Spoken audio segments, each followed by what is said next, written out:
Hello friends, welcome back to my channel agro studies में एक बार फिर से स्वागत है। फ्रेंड्स, आज की जो इस वीडियो में बात करें BSc AG second semester soil and water conservation engineer के बारे में क्वेश्चन पेपर प्रोवाइड करूंगा। 2023 का पेपर है, आप लोग देख सकते हैं। इसमें जून 2023 दिया है। आपको मैं सबसे पहले बता दूँ कि इस वीडियो के माध्यम से आप लोग को क्या क्या प्रोवाइड कर सकता हूँ। जैसे कि इस वीडियो के माध्यम से आप लोग को जितने भी रिलेटेड क्वेश्चन होंगे उन सभी के बारे में बताऊंगा। इम्पोर्टेंट टॉपिक्स क्या क्या हैं, ठीक है, उसके बारे में बताऊंगा। क्या क्या पढ़ना है आपको, क्या क्या नहीं पढ़ना है, इसके बारे में बताऊंगा, ठीक है। और जितने भी सवाल पूछे गए हैं उनसे रिलेटेड क्या क्या प्रश्न बन सकते हैं पेपर में, उन सभी के बारे में बताऊंगा। तो वीडियो को जल्दी से लाइक कर दीजिए, चैनल को सब्सक्राइब कर दीजिए, ठीक है। क्योंकि मैं बीएससी एग्रीकल्चर सभी सेमेस्टर की क्लासेस में अपने यूट्यूब चैनल के माध्यम से प्रोवाइड करते जाता हूँ।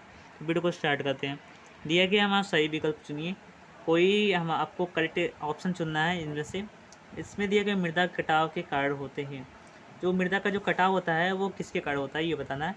पहला दिए गया पानी, दूसरा दिया हवा, तीसरा दिया गया आ और ब शब्द, आ और ब दोनों, और तीसरा दिया गया हमारा ऊपर में से कोई नहीं, यानी नॉन ऑफ द अबव। तो आपको बता दूं कि जो मृदा कटाव का जो जो कारण है वो पानी और हवा दोनों के माध्यम से होता है। यानी एक प्रकार से समझ लीजिए कि ये हमारे दोनों एजेंट हैं, ठीक है, सॉइल इरोशन के। तो इस प्रकार से राइट आंसर हमारे क्या हो जाता है, राइट आंसर हमारा इस प्रकार से। सो एग्जैक्टली हमारा सी ऑप्शन हमारा इज द राइट आंसर, यानी स ऑप्शन राइट हो जाता है। अगला दिया गया हमारा झूम खेती मुख्यतः किस राज्यों में होती है। तो जो झूम खेती का मतलब होता है, जिसे इंग्लिश में बोलते हैं शिफ्टिंग कल्टिवेशन, जिसमें क्या करते हैं कि जो ये हमारे पुराने लोग हमारे अपनाते थे, ठीक है, आदि मानव अपनाते थे। इसमें क्या करते थे कि कोई एक वन का चुनाव कर लेते थे। वहाँ पर क्या वनों की कटाई करके फसलों को उगाते थे, जब तक कि तब तक उगाते थे जब तक उसमें उर्वरता रहती थी, यानी कि मतलब उसमें जब तक खेती हो पाती थी। और जब वहाँ की जो उर्वरता जो क्षमता थी वो नष्ट हो जाती थी, तो वहाँ से हटकर दूसरी जगह पर चले जाते थे, ठीक है। तो चलिए और आगे बढ़ते हैं। तो इसमें हमारा राइट आंसर क्या हो जाता है, वो हमारा हो जाता है उत्तरी राज्यों में, ठीक है। अगला दिया गया है हमारा सबसे ज़्यादा जो जल क्षरण होता है किस राज्य में होता है। तो एब्सोल्युटली हमारा मैं आपको बता दूं कि जो जल क्षरण का मतलब क्या है कि जो जलों के माध्यम से जब मृदा का जब कटाव होता है तो उसे जल क्षरण कहते हैं। तो जो जल क्षरण होता है वहाँ पर होगा जहाँ पर जल की सर्वाधिक मात्रा पाई जाती है। तो हमारा Bengal is the right answer, ठीक है, बंगाल में हमारा है, ठीक है। तो इसमें हमारा बंगाल और उत्तर प्रदेश में कन्फ्यूज आ जाएंगे, लेकिन राइट आंसर हमारा बंगाल हो जाता है। अगला हमारा नेक्स्ट दिया गया हमारा कि निलंबन के दौरान जो कणों का आकार होता है वो कितना हो जाता है मुस्लिम पुरुष से। तो वो हमारा 0.2 mm से कम हो जाता है, सी ऑप्शन राइट हो जाता है। इसके बाद दिया गया हमारा कि सबसे ज़्यादा वायवीय क्षरण जो होता है किस राज्य में होता है, मोस्टली बेरिंगपुर से। वायवीय क्षरण वो हमारा राजस्थान में होगा, जल क्षरण जो होता है बंगाल में होता है। तो दोनों हमारा आप लोग याद कर लीजिएगा इम्पोर्टेंट से। अगला दिया गया हमारा कि जल अपरदन की कौन सी अवस्था स्प्लेश अपरदन को प्रदर्शित करती है। स्प्लेश अपरदन हमारी एक फर्स्ट, ठीक है, फर्स्ट हमारी सॉइल इरोशन की, हमारी एक वाटर इरोशन का एक टाइप्स है। और पहली अवस्था हमारी क्या कहलाती है, हमारी स्प्लेश अपरदन कहलाती है, और जिसे हम रेन ड्रॉप्स इरोशन भी बोलते हैं। आप कन्फ्यूज हो जाएंगे कि रेन ड्रॉप्स और स्प्लेश इरोशन क्या है। तो राइट आंसर हमारा वही, दोनों का दोनों नाम एक ही है। रेन ड्रॉप्स का मतलब क्या है कि जब ऊपर से जब वायु से या फिर वायुमंडल से जब भूमि पर जब जल के कण जब गिरते हैं तो क्या करते हैं कि जो कण होते हैं, तो हमारे मृदा के जो कण होते हैं एक स्थान से दूसरे स्थान पर बिखर जाते हैं, उसी को हम स्प्लेश इरोजन कहते हैं, ठीक है। इसके बाद हमारा जो दूसरा प्रोसेस होता है उसे हम सीट इरोजन बोलते हैं। क्या बोलते हैं हम, सीट इरोजन बोलते हैं। और इसके बाद हमारी जो तीसरी प्रोसेस होती है, ठीक है, तीसरी जो प्रोसेस होती है हमारी, वो हमारी क्या कहलाती है, वो हमारी कहलाती है गली इरोशन, ठीक है। क्या होता है हमारी गली इरोशन। और चौथी प्रोसेस क्या होती है आप लोग कमेंट करके बताइएगा। अगला दिया गया soil erosion caused to do, ठीक है, ड्यू टू, तो यानी कि मृदा अपरदन किसके कारण होता है। तो दिए गए तेजी से, शहरीकरण से, पेड़ों की कटाई से, पशुओं और अत्यधिक चराई से, उपयुक्त सभी। तो इसका राइट आंसर पेड़ों की कटाई से। जब पेड़ों की नॉर्मली जब आप कटाई करते जाएंगे तो क्या होगा कि जो मृदा का अपरदन होगा, यानी कि जो वाटर इरोशन जब होता है तो वो हमारे इसमें ज़्यादा तीव्रता से हमारी जो वाटर इरोशन होता है वो होता है। इसीलिए कहते हैं कि पेड़ों को काटिए मत, पेड़ों को ज़्यादा से ज़्यादा कोशिश कीजिए कि लगाइए, ठीक है। और ज़्यादा से ज़्यादा कीजिए, ज़्यादा से ज़्यादा आपके लिए मतलब ये बहुत ही ज़्यादा हेल्पफुल होगा, बेनिफिट होगा, क्योंकि ये आपके वाटर इरोशन को भी मतलब रोकते हैं, साथ ही साथ जो पॉलिनेशन होते हैं, ठीक है, पॉल्यूट होते हैं, उन सभी को भी ठीक मतलब समझ लीजिए कंट्रोल करते हैं। और हमारे दैनिक जीवन में जो आप सांस लेते हैं उसके लिए भी आवश्यक है। नेक्स्ट है हमारा मृदा एवं जल संरक्षण विधि का सर्वाधिक उपयोग पर्वतीय एवं पहाड़ी क्षेत्रों में किया जाता है। तो उसका हमारा राइट आंसर हमारा हो जाता है कंटूर बडिंग के माध्यम से करते हैं। बेंच टेस्ट के माध्यम से क्या करते हैं कि इस प्रकार से बेंच टेस्ट बना देते हैं। लेकिन जब पहाड़ी और पर्वतीय के बारे में पूछा है तो इस प्रकार से राइट आंसर क्या रहता है, एब्सोल्युटली हमारा बी ऑप्शन राइट हो जाए, कंटूर बडिंग हो जाता है। बडिंग का मतलब क्या होता है कि मेड़। कंटूर बडिंग हमारे एक प्रकार का टाइप्स है हमारा बडिंग का, ठीक है। कंटूर बडिंग भी बहुत सारे प्रकार के होते हैं, ठीक है, जैसे समुच्च बडिंग, ठीक है। तो ये सब हमारे टाइप्स हैं। अगला है निम्नलिखित में से कौन सा मृदा संरक्षण का उपाय नहीं है, मोस्टली वेरी इंपॉर्टेंट है, मृदा संरक्षण का उपाय कौन नहीं है। Strip cropping, terracing, settle beds, चौथा तरीका हमारा भू जल का अत्यधिक दोहन। तो एब्सोल्युटली इसका राइट आंसर हमारा भूजल का अत्यधिक दोहन। भूजल का मतलब क्या है कि विदरिंग।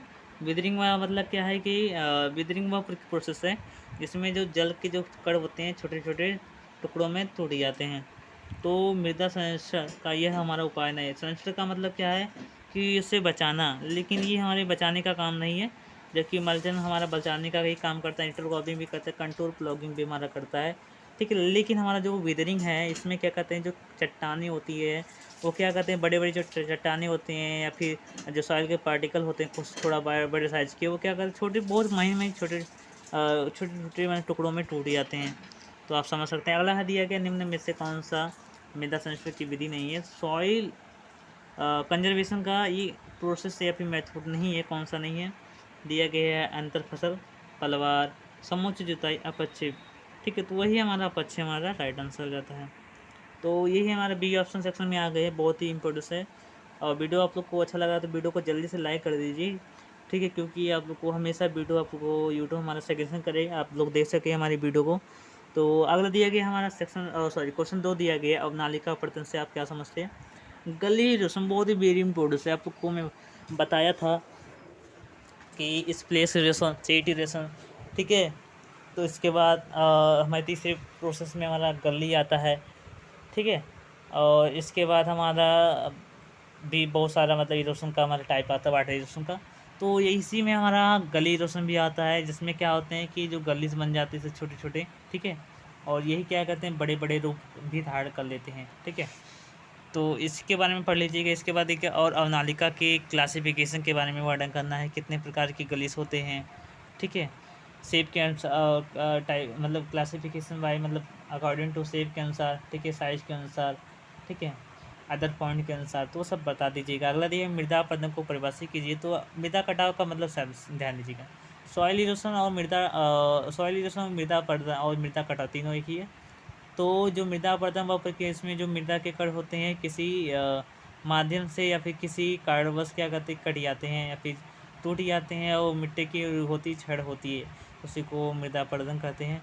और इसके बाद दिया गया है जल अपरदन को प्रभावित करने वाले कारकों का वर्णन कीजिए। तो जल अपरदन में जैसे हमारा प्रभावित करने वाले कारकों में जैसे हमारा टेम्परेचर हो गया, रेनफॉल हो गया, टोटल रेनफॉल हो गया, ठीक है, अमाउंट ऑफ रेनफॉल हो गया, ठीक है। इसके बाद टाइप्स ऑफ रेनफॉल हो गया, साइज ऑफ रेनफॉल हो गया। तो ये सब हमारे टाइप्स आ जाते हैं प्रभावित करने वाले कारक में। नेक्स्ट है वायु अपरदन क्या है। तो वायु अपरदन वह प्रक्रिया इसमें वायु के माध्यम से जो जल के कण होते हैं एक स्थान से दूसरे स्थान पर स्थानांतरित हो जाते हैं, फिर शिफ्ट हो जाते हैं। और जिससे क्या होता है, वायु का बहुत ही ज़्यादा लेस होता है, बहुत ही ज़्यादा मतलब जो सॉइल का जो होता है लेस हो जाता है, बहुत ही ज़्यादा मतलब उसमें बहुत ही ज़्यादा प्रॉब्लम क्रिएट हो जाती है, क्योंकि उसमें फसलों को क्रॉप्स को जनरली उगा नहीं पाते हैं, बहुत ही ज़्यादा हार्मफुल होता है। अगला दिया है वायु अपरदन के रूपों को लिखिए। तो वायु अपरदन के बहुत सारे रूप है, आप इसके बारे में पढ़ लीजिएगा, ठीक है। नेक्स्ट दिया गया हमारा विभिन्न प्रकार की मृदा संरक्षण तकनीकों का वर्णन कीजिए। तो इसमें से बहुत सारे तरीके हैं, आप लोग पढ़ लीजिएगा। अगला दिया गया है कंटूरिंग क्या है। तो कंटूरिंग वह प्रक्रिया है जिसमें क्या करते हैं कि ढाल की विपरीत दिशा में क्या करते हैं कि हम गड्ढे बना देते हैं, क्योंकि जब वर्षा होती है तो ये क्या करते हैं कि अपोजिट दिशा में जब बनता है तो उसमें क्या होता है कि जो वर्षा का जो पानी होता है उसमें संरक्षित हो जाता है। इस प्रकार से हम क्या करते हैं कि जब हम पानी की जब कमी की महसूस करते हैं तो हम क्या करते हैं कि उसी का हम यूज़ कर लेते हैं। तो आप समझ गए होंगे। तो उसे हम इसके बाद ये कंटूरिंग क्या है। तो इसके बाद दिया गया हमारा कंटूर खेती के प्रकारों को लिखिए। तो कंटूर खेती भी बहुत प्रकार के होते हैं। कंटूर का मतलब होता है कि पहाड़ों पर खेती करना, ठीक है। तो आप समझ सकते हैं पहाड़ों पे जब हम खेती करते हैं तो उसे हम कंटूरी कहते हैं। कंटूरी किस प्रकार से करते हैं, बेंच टेस को बनाकर हम करते हैं। इस प्रकार से बेंच टेस बना देंगे और बेंच टेस के माध्यम से क्या करेंगे, हम कंटूरी की खेती करेंगे। जब ज़्यादा कटा होगा तब, सॉरी जब ज़्यादा हमारा क्या बोलते हैं, जब हमारा ज़्यादा ढाल होगा तब, ठीक है। इसके बाद नेक्स्ट दिया गया है हमारा जल कटाई, वाटर हार्वेस्टिंग। क्या मोस्टली वेरी इंपॉर्टेंट है। जल कटाई का मतलब ये नहीं है आप लोग समझिएगा कि जल के माध्यम से मृदा कणों का कटाव, ये बिल्कुल इनकरेक्ट आंसर है। क्योंकि देखिए सबसे पहले जो जल की कटाई होता है, जल जल कटाई होता है, इसे हम वाटर हार्वेस्टिंग कहते हैं। इसमें क्या करते हैं कि वाटर वाटर को क्या करते हैं, एब्जॉर्ब करते हैं किसी माध्यम से, किसी तरीके से क्या करते हैं, एब्जॉर्ब करते हैं। जैसे वर्षा जल संचयन की बांस पद्धति हो गया, इसके बाद छत पद्धति हो गया। तो बहुत सारे टाइप्स हैं हमारे वाटर हार्वेस्टिंग के, तो आप समझ सकते हैं। इसके बाद दिया गया है कि इसके कितने टाइप्स होते हैं, जैसे बांस पद्धति, छत पद्धति, ठीक है। इसके बाद हमारे बहुत सारे टाइप्स से आप लोग जान सकते हैं। अगर जो आप जानना चाहते हैं तो आप लोग को, अगर जो पर्टिकुलर वीडियो आप चाहते हैं तो आप लोग कमेंट करिएगा, ठीक है। तो मैं एक एक वीडियो बनाऊंगा आप लोग को अच्छे के लिए, ठीक है। अगला देखिए मृदा हानि मापन तकनीकी एवं सार्वभौमिक मृदा क्षरण समीकरण भी लिखिए। तो इसके बारे में आप पढ़ लीजिएगा, क्योंकि मेरे अनुसार तो आउट ऑफ माइंड है, क्योंकि मैं इसके बारे में नहीं जानता, ठीक है। बेसिकली मैं जो जानता हूँ मैं आप लोग को अच्छे तरीके से बता देता हूँ। क्योंकि देखिए मेरे अंदर ये क्वालिटी है कि मैं आपको जितना जानता हूँ, जितना अच्छे तरीके से समझा सकता हूँ, मैं उतना कोशिश करता हूँ, ठीक है। तो उससे अधिक मैं कोशिश नहीं करता, क्योंकि देखिए मेरा भी एग्ज़ाम है, मैं भी पढ़ाई करता हूँ, मैं भी सेमेस्टर वाइज में ही, और तो आप समझ सकते हैं क्योंकि मेरे अंदर भी बहुत सारे प्रेशर्स हैं। और मेरी चैनल पर कोई भी अर्निंग नहीं हो रही है, तो आप जानते ही हैं। और मैं आपको स्क्रीनशॉट भी लेकर सेंड किया था, मैंने सिर्फ मोनेटाइज चैनल हुआ था, लेकिन कुछ प्रॉब्लम क्रिएट हो गया था, क्योंकि उसमें मैंने शॉर्ट वीडियो को भी अपलोड कर दिया था। उससे क्या हुआ था कि मेरा जो चैनल था फिर डीमोनेटाइज कर दिया था। उसके बाद मैंने सोचा ही नहीं कि मैं अपने चैनल को मोनेटाइज करूँ, क्योंकि देखिए सबसे पहले मैं ये चाहता हूँ कि आपको ज़्यादा से ज़्यादा वीडियो प्राप्त हो। और वीडियो क्या प्राप्त होने का मतलब ये नहीं कि आपको कोई भी वीडियो प्राप्त हो, आप लोग को ज़्यादा से ज़्यादा मेन कंटेंट मिले, आप अच्छे से तैयारी कर सकें, इसका मेन हमारा मुद्दा है, ठीक है। अगला है निम्न को लिखी यानी कि राइट द फॉलोइंग। अब धावन क्या है, रन ऑफ वो प्रक्रिया है जिसमें क्या होता है कि जो मृदा जो जल होते हैं, क्या होता है, जो जल होते हैं, एक minute just wait, 2 minute wait कीजिए, थोड़ा सा वेट लगिए। तो बेसिकली हमारा जो रन ऑफ हमारा जो होता है उसमें क्या होता है कि जो हमारा, तो हमारे रन ऑफ में क्या होता है कि जो पानी होता है, ठीक है, जो पानी होता है एक, जब जो पानी होता है जब वायुमंडल से जब गिरता है, ठीक है, तो क्या होता है कि भूमि से सूखने से बच जाता है, तो उसे हम रन ऑफ कहते हैं, अवधावन कहते हैं, ठीक है। जो बच जाता है पानी, जब हमारा जब बारिश होता है, जो पानी हमारा बच जाता है सूखने से, भूमि में सूखने से जो बच जाता है, उसे हम अवधावन के रूप में जानते हैं। अगला दिया है हमारा सीपेज। तो ये ध्यान दीजिए, जब आप इरिगेशन जब करते हैं, सिंचाई करते हैं, तो पृष्ठीय रूप से सिंचाई करते हैं। लेकिन जब ये जल होता है, आप जानते हैं कि ये जो जल होता है कि किस टाइप में जाता है, भूमि में। जब सिंचाई करते हैं, एक ध्यान दीजिए, थोड़ा सा ध्यान दीजिए कि जब हम सिंचाई करते हैं, ठीक है, सिंचाई करते हैं एक खेत में, तो इसे ऊपर से हम सिंचाई करते हैं। तो ये हमारा थोड़ा एक ध्यान दीजिए कि आप लोग थोड़ा कुछ आप माइंड लगाइए कि जब हम सिंचाई करते हैं तो हमारा ये किस प्रकार से सूखता है, पानी किस टाइम में किस हो जाता है। तो हमारा देखिए सबसे पहले नीचे हो जाता है, नीचे जो जाता है हम उसे निच्छालन करते हैं, ठीक है। हमारा जो सीपेज होता है वो हमारा कुछ इस प्रकार से जाता है। इनफिल्ट्रेशन जो हमारा होता है वो कुछ पार्टिकुलर एरिया में कुछ सेंटीमीटर तक ही जाता है, इनफिल्ट्रेशन, ठीक है। तो आप समझ सकते हैं इससे पूरा के पूरे हमारे क्लियर हो जाते हैं, पूरे के पूरे टॉपिक हमारे क्लियर हो जाते हैं, ठीक है।